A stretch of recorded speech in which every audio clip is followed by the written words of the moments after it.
So here we are with the next hatching practice, this time master studies. Leonardo da Vinci, the art of hatching and cross-hatching. Among Leonardo da Vinci's many studies of the natural world, his botanical sketches stand out for their precision and beauty. One remarkable example is his study of a Blackberry Sprig drawn around the year 1505. In this drawing, Leonardo captures the delicate structure of the blackberry plant or Rubus verticosus. Every element, the stem, the leaves, the thorns, and the developing fruit is rendered with extraordinary accuracy. His aim was not mere decoration, but understanding how plants grow, branch, and sustain life.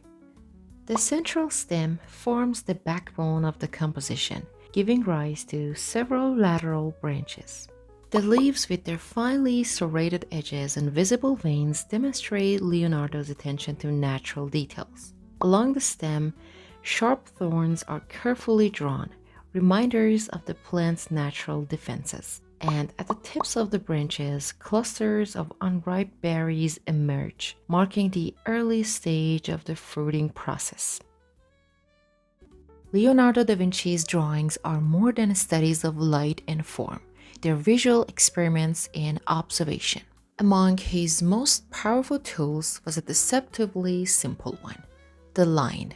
Through hatching and cross-hatching, Leonardo created depth, volume, and emotion using nothing more than ink and pressure. What is hatching and cross-hatching?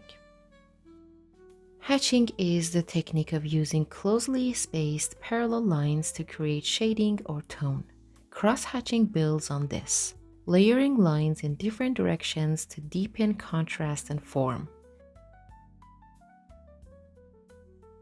To Leonardo, these were not just shading methods, they were a language, a way to translate light into structure.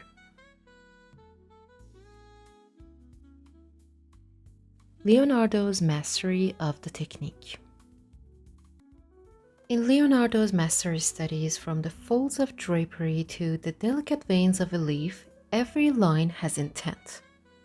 He used diagonal strokes to shape form, vertical lines for gravity, and cross-hatching to reveal the movement of light across surfaces. So cool, right? Notice how his lines never sit still. They follow the contours of the subject, wrapping around muscle, leaf, or bone. This is how Leonardo turned 2 dimensions into 3. Follow the form, never the flat surface. The science behind the strokes. Leonardo observed that light falls gradually, never in perfect bands of shadow. His hatching mimics this natural gradient through rhythm. Closer lines for darkness, wider spacing for light. He built tone through accumulation, allowing his drawings to breathe as if sculpted from air and observation.